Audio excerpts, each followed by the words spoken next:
Bon la team, je voulais faire cette vidéo vite fait parce que c'est bien beau de parler de choses qui sont drôles ou de vous donner des conseils, mais il est aussi important, je trouve, de vous parler des choses qui peuvent vous faire réfléchir. Et là, en l'occurrence, je crois que c'était le 6 février, sur la chaîne E-News, il y a eu un débat qui opposait donc plusieurs personnes, dont Claude Siard, qui est le propriétaire et fondateur entre autres de Tropic FM, et d'un avocat qui s'appelle Olivier Pardo. Et à un moment, Claude Siard, dans son explication, dans sa proposition, il vient parler de déportation, ce qui est totalement logique par rapport à la déportation donc des personnes juives pendant l'Holocauste et des personnes noires africaines pendant la traite transatlantique. Et c'est à ce moment-là qu'il y a eu un débat houleux. Pourquoi? Parce que l'avocat Olivier Pardo n'a pas apprécié et parce qu'il situe le terme déportation dans un contexte lié uniquement à la Seconde Guerre mondiale et la déportation dans les camps de concentration des personnes juives. Et c'est là où moi je ne comprends pas comment on peut avoir cette débilité, cette ineptie, cette stupidité de pouvoir affirmer ce genre de choses. Quand Claude Siard lui dit clairement et à juste raison que les Africains noirs ont été déportés dans des cales de bateaux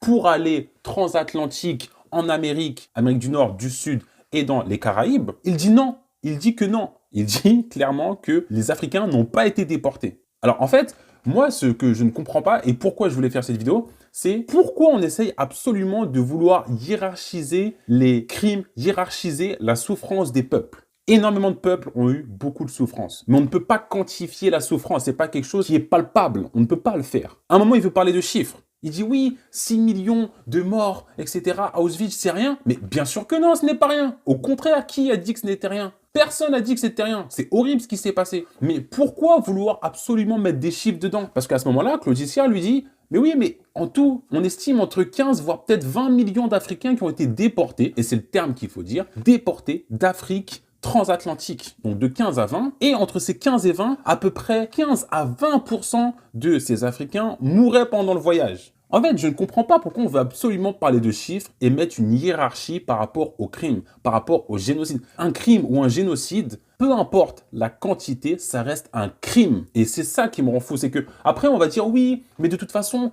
les Africains ainsi que donc les Antillais ou les Afro-descendants, peu importe dans le monde, essayent de se victimiser par rapport à ça. En disant oui, on parle tout le temps de l'esclavage, etc. Mais pourquoi? Pourquoi en fait on parle tout le temps de ça? Parce qu'il n'y a pas eu de réparation, parce que la reconnaissance de crimes contre l'humanité a été faite tardivement. Mais encore une fois, comme je dis, il n'y a pas eu de réparation derrière. Et quand on regarde bien, quand on n'arrive pas à employer un terme qui est totalement logique, qui est la déportation, qui signifie clairement déporter des peuples d'un endroit à un autre contre leur gré, et ben ça pose problème. Pourquoi?